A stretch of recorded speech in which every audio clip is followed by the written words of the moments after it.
Hello guys, welcome back to our channel 1-2-Step.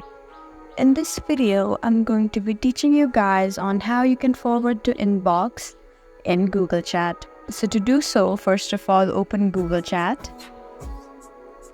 Go to your direct messages over here and tap on the message you want to forward to inbox. Just long press it and then you'll see the option more over here. Tap on it and now you can see forward to inbox.